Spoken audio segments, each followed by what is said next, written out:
ಇದೊಂದು ತಮಾಷೆ ಘಟನೆ. ಗುಂಡಪ್ಪ ಗುಂಡಮ್ಮ ಗಂಡ ಹೆಂಡ್ರು.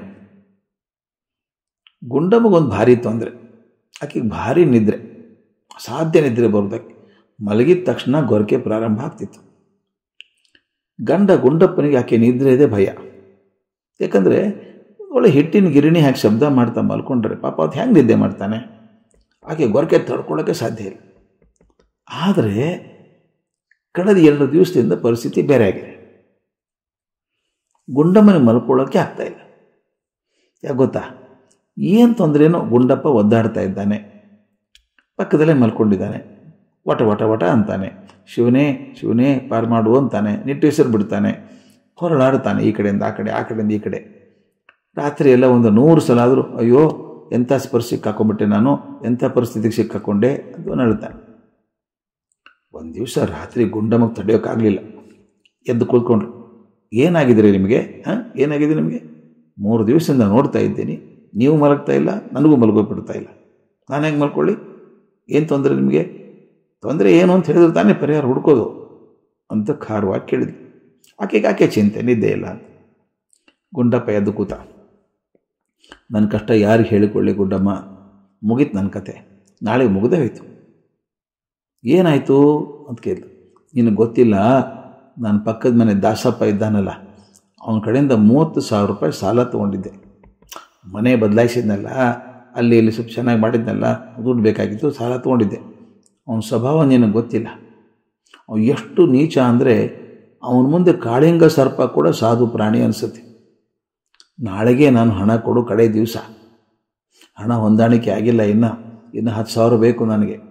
ಅವನು ಹೇಗೆ ಮುಖ ತೋರಿಸ್ಲಿ? ನಾಳೆ ಬೆಳಗ್ಗೆ ಆದರೂ ಸಾಕು, ಆತ ನಮ್ಮ ಮನೆಗೆ ಬರ್ತಾನೆ, ಬಾಣ ಹರಾಜು ಹಾಕ್ತಾನೆ ಅಂತ ಬಡಬಡಿಸ. ಅಲ್ರಿ, ರಾತ್ರಿಯೆಲ್ಲ ಹಿಂಗೆ ಹೊರಗಾಡಿದ್ರೆ ದುಡ್ಡು ಸಿಗುತ್ತಾ? ಬೆಳಗ್ಗೆ ಏನಾದ್ರು ವ್ಯವಸ್ಥೆ ಮಾಡೋಣ, ಸುಮ್ಮನೆ ಮಲ್ಕೊಳ್ಳಿ. ಈಗ ನನಗೆ 3 ದಿವಸ ಇದ್ದೆ ಕಣ್ಣು ಕೆಂಡ ಆದಂಗೆ ಆಗಿದೆ, ಮಲ್ಕೊಳ್ಳಿ ಸುಮ್ಮನೆ. ಹೇಗೆ ಮಲಗಲೇ ನಾನು? ಎಲ್ಲ ಹೋಯ್ತು, ಮುಳುಗ್ ಹೋಯ್ತು ಅಂತ ಮತ್ತೆ ತಳಮಳಿಸಿದ ಗುಂಡಪ್ಪ.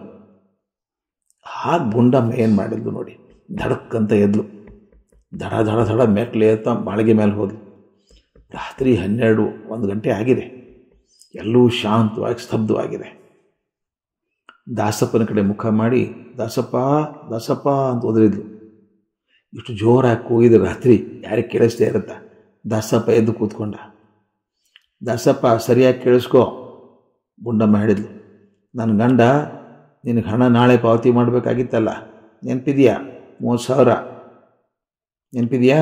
ಒಂದು ವಿಷಯ ಹೇಳಬೇಕು ನಿನಗೆ, ನನ್ನ ಗಂಡನಿಗೆ ಹಣ ಹೊಂದಿಸೋಕ್ಕಾಗಿಲ್ಲ, ಆದ್ದರಿಂದ ನನ್ನ ಹಣವನ್ನು ನಾಳೆ ಆತ ಕೊಡೋದಿಲ್ಲ. ಹಣ ಹೊಂದಿಕೆ ಆದಾಗ ಕೊಡ್ತಾನೆ, ತಿಳಿತಾ ಅಂತ ಸ್ಪಷ್ಟವಾಗಿ ಊರಿಗೆಲ್ಲ ಕೇಳಿಸೋ ಹಾಗೆ ಜೋರಾಗಿ ಕೂಗಿ ಮೆಟ್ಲಿಳಿ ಕೆಳಗಡೆ ಬಂದ್ಲು. ಹಾಸಿಗೆ ಮೇಲೆ ದಪ್ಪ ಅಂತ ಬಿದ್ದು ಕಿವಿವರೆಗೂ ಕಂಬಳಿ ಹೇಳ್ಕೊಂಬಿಟ್ಲು. ಆಕೆ ಗಂಡನಿಗೆ ಹೇಳಿದ್ಲು, ನನಗೆ ಮಲ್ಕೊಳ್ಳೋಕ್ಕಾಗದೇ ಇದ್ದರೆ ಪಕ್ಕದ ಮನೆ ಅವನು ಮಲಗಬಾರ್ದು, ಸುಮ್ಮನೆ ಮಲ್ಕೊಳ್ಳಿ, ಈಗ ದಾಸಪ್ಪ ಅವನ ಹೆಂಡತಿ ಜಾಗರಣೆ ಮಾಡಲಿ ಅಂದ್ಲು. ಕ್ಷಣದಲ್ಲಿ ಗೊರಕೆ ಪ್ರಾರಂಭ ಆಯಿತು. ಆಶ್ಚರ್ಯ ಏನು ಗೊತ್ತಾ? ಗುಂಡಪ್ಪನಿಗೂ ನಿದ್ದೆ ಬಂತು. ಯಾಕೆ ಗೊತ್ತಾ ಸ್ನೇಹಿತರೆ?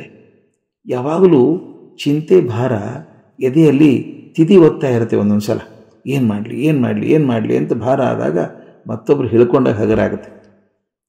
ಬಹಳ ಮುಖ್ಯ ಇದು. ನಮ್ಮ ಸಂವಹನ ಕಲೆಯಲ್ಲಿ ಹೇಳ್ತೀವಿ, ಯಾವತ್ತಾದರೂ ತುಂಬ ಆತಂಕ ಆದಾಗ, ಒತ್ತಡ ಆದಾಗ, ಏನು ಮಾಡಲಿ ದಿಕ್ಕು ತೋಚದೆ ಹೋದಾಗ ಅದನ್ನು ಯಾರ ಹತ್ರ ಆದರೂ ಹೇಳ್ಕೋಬೇಕು. ಬಹಳಷ್ಟು ಕಡೆಗೆ ಆತ್ಮಹತ್ಯೆ ಆಗೋದು ಅದೇ ಕಾರಣ. ಆ ಹೊತ್ತಿಗೆ ಹೇಳ್ಕೊಂಡ್ರೆ ಹೋಗ್ಬಿಡುತ್ತೆ, ಎಷ್ಟೋ ಪ್ರೆಷರ್ ಕಮ್ಮಿ ಆಗುತ್ತೆ. ಇದು ಕುಕ್ಕರ್ ಇದ್ದಂಗೆ, ಪ್ರೆಷರ್ ಕುಕ್ಕರ್ ಇದ್ದಂಗೆ. ಬಹಳದ ಸ್ವಲ್ಪ ಮುಚ್ಚಳ ಎತ್ತಿದರೆ ಪ್ರೆಷರ್ ಹೋಗ್ಬಿಡುತ್ತೆ. ಎದೆಯಲ್ಲಿ ಕೂಡ ಅದೇ ಥರ ಪ್ರೆಷರ್ ಆಗ್ತಾ ಇರುತ್ತೆ. ಅದನ್ನು ಸ್ವಲ್ಪ ಬಿಟ್ಟರೆ ಹೊರಗಡೆ ಕಳಿಸಿದರೆ ಆಗುತ್ತೆ.